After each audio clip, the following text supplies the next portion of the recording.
ورنہ ہم میں سے اور ہم ان میں سے بے نیاز رہ کر ناواقف ہوتے چلے جائیں گے. یعنی اگر ہم نے ان میں سے توجہ نہ دی یا انہوں نے ہمارے پر توجہ نہیں دی، ہم ایک دوسرے سے ناواقف ہو جائیں گے، ہم ایک دوسرے کا کوئی خیال نہیں رکھیں گے. یہ آپ کے سوال نمبر جی اور آپ سوال نمبر چھ کا جو ہے نا یہ جواب ہے. اس کو اچھی طرح نوٹ کر لیجئے. اگر تھوڑی بہت تبدیلیاں آپ کر سکتے ہیں تو آپ کر سکتے ہیں. اس میں اپنی کتاب کھولیے تو آپ کو کچھ بھی تبدیلیاں وہ نظر آ جائیں گی. اس کے بعد اگلا سوال ہے ایفک اور ایفسا سے کیا مراد ہے. آسٹریلین فیڈریشن اسلامک کونسل مختصر ایفک اور مؤخر ذکر کا نام Australian federation of Muslim students ایسوسی ایشن مختصر عرفیسہ ہے. ان دونوں میں مجموعی طور پر ملک کی 80% مسلمان شامل ہیں. نمبر دال ہے وامی کے دستور العمل میں کیا شامل ہے. خود دوامی کے دستور العمل میں یہ مد شامل ہے، یعنی شک شامل ہے کہ وہ فروغ اسلام کے لیے کام کرنے والی انجمنوں کی مالی اعانت کرے گی، یعنی مدد کرے گی. زال آسٹریلیا میں شمع اسلام کس طرح اور ہر منزل پر کرنے بکھیر رہی ہے. آسٹریلیا میں زیادہ تر مسلمانوں والی جگہ پر مسلمانوں کا سلسلہ زنجیر کی کڑیوں کی طرح پھیلا ہوا ہے، یعنی ساتھ ساتھ جسے کہتے ہیں ساتھ ساتھ پھیلا ہوا ہے. اچھے خاصے مسلمان پکے نمازی ہیں. جمعہ کی نماز کا خاص اہتمام کیا جاتا ہے. خشوع کے ساتھ یعنی پوری توجہ کے ساتھ خطبے کو سنا جاتا ہے.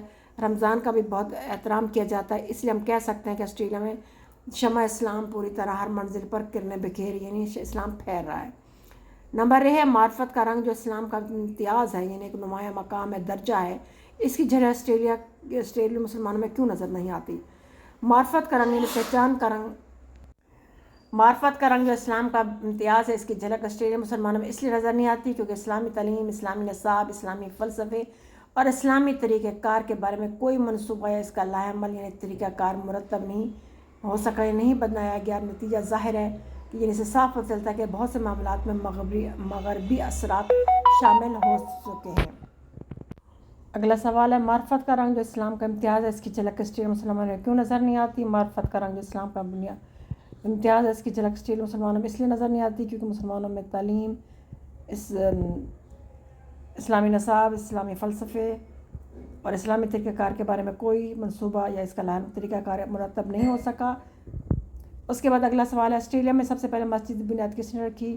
1960 میں آسٹریلیا میں جو پہلا مسلمان داخل ہوا اس کا تعلق پشاور سے تھا. اس پہلے پشاوری کے آنے کے بعد اس علاقے کی باکثرت لوگ یعنی بہت زیادہ لوگ آسٹریلیا گئے اور وہاں تعمیر میں انہوں نے حصہ لیا. انہی نے آسٹریلیا میں سب سے پہلے مسجد کی بنیاد رکھی جسے آج بھی حکومت نے محفوظ رکھا ہوا ہے.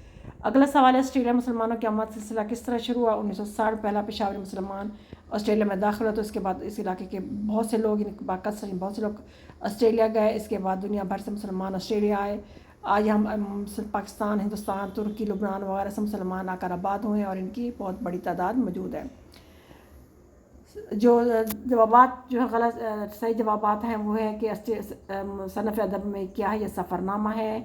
اس کے بعد غیر افسانوی ادب میں بھی یہ ایک سفر نامہ ہے. اور حکیم مسیح دنیا کا سب سے بڑا جزیرہ کسے کا آسٹریلیا کا ہے. اس کو جو ہے نا کرنے کی ضرورت نہیں ہے کیونکہ آپ کے جو اسباق سے ریلیٹڈ سوالات جو ہے نا وہ پیپر میں قواعد میں شامل نہیں ہیں. آپ کے جو قواعد ہیں وہ صرف اسی سے جو ہے نا آپ کے جو ہے نا ایم سی کیوز اور اسی میں سے گرامر جو ہے نا وہ شامل ہے.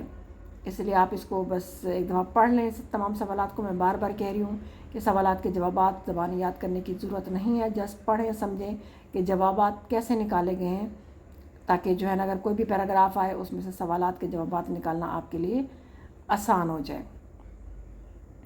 آسٹریلیا میں مسلمان، اس کی مشق کی سوالات آپ کے سامنے ان کے میں حل بتا رہی ہوں تو اس کو پڑھیے، سمجھیے اور اس کو یاد کرنے کی کوشش مت کیجیے گا. باقی گرامر اگر اس میں آتی ہے، کوئی قواعد آتے ہیں تو ان کو اچھی طرح یاد کر لیں. پھر دیکھیں کہ سوالات کے جوابات کیسے نکالے گئے ہیں.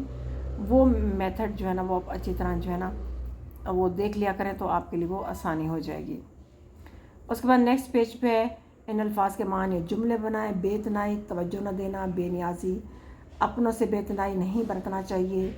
چشم پوشی، کسی بات یا معاملے کو چھپانا. تعلیمی معیار کے گرنے پر چشم پوشی سے کام نہیں لینا چاہیے. افتخار، اعزاز، فخر، آپ کا ہماری دعوت پر آنا ہمارے لیے صد افتخار ہے. مبالغہ رائی، بڑھا چڑھ کر بات کرنا. سچے لوگ مبالغہ رائی سے کام نہیں لیتے. فروغ روشنی پھیلانا اسلام کے فروغ کے لیے تبلیغی جماعت کا بہت کام ہے۔ فقدان کمی قلت عوامی رابطوں کا فقدان ہو کوئی تحریک کامیاب نہیں ہو سکتی تھی۔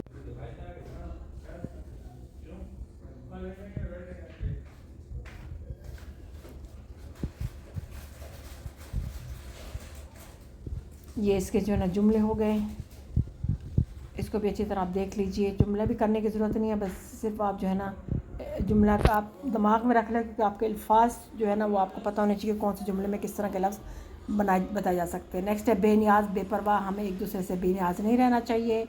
اگلا شاذ و نادر، کبھی کبھی یا بہت کم ہمارے علاقے میں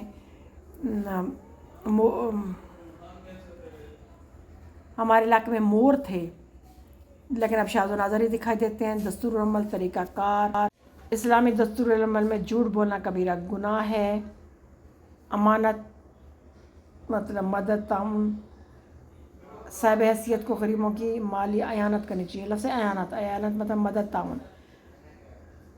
خضوع و خشوع، پوری توجہ کے ساتھ، خضوع و خشوع کے ساتھ جو ہے نا وہ نماز ہمیں ادا کرنی چاہیے۔ سفر نامہ غیر افسانوی ادب کی یہ ایک اہم صنف ہے جس میں کوئی مسافر اپنے سفر کی رودات کو کہانی کی صورت میں ادبی پیرام میں لکھتا ہے۔ تو آپ کی یہی لائن جو ہے نا یہ کافی ہے۔ باقی جو لکھا جا سکتا ہے کہ کسی علاقے، شہر، ملک، معاشی، تاریخی اور سماجی تہذیب و تمدنی حالات کا جائزہ لینا، اس کا خاکہ پیش کرنا جو ہے نا وہ آپ کے سفر نامے میں۔ آپ اس کی تعریف دماغ میں رکھ لیں، اس کو یاد کرنے کی ضرورت نہیں ہے کیونکہ یہ MCQs کا ہے۔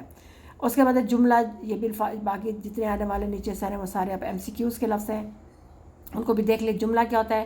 الفاظ کا مجموعہ جس سے بات سمجھ آ جائے۔ جملہ خبریہ، اگر جملے میں کسی بات کی خبر ہو تو خبریہ ہوتا ہے۔ استفہامیہ، کسی جملے میں سوال پوچھا جائے تو استفہامیہ ہوتا ہے۔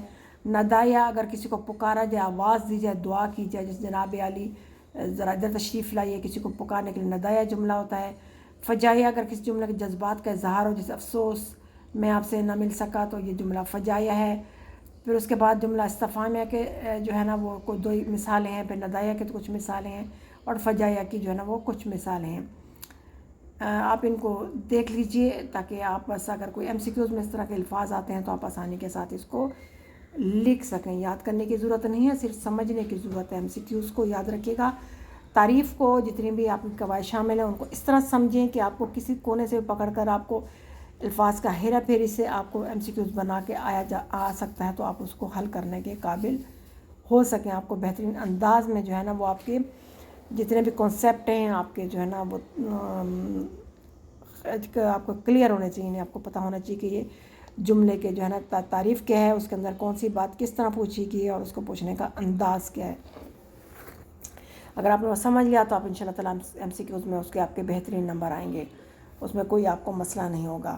اس کے بعد آپ آگے آتے ہیں اور وہ ہے درج الجملوں کی وضاحت، کم سے کم فی ذہن ہو جائیں اس کا، اور بالفاظ دیگر شمع اسلام ہر منزل میں پوری طرح اپنی کرنیں بکھیر لیتی ہے، اس کو بھی دیکھ لیں۔ اور اس کے بعد سوشل میڈیا پہ کچھ عنوان میں بات چیت ہے۔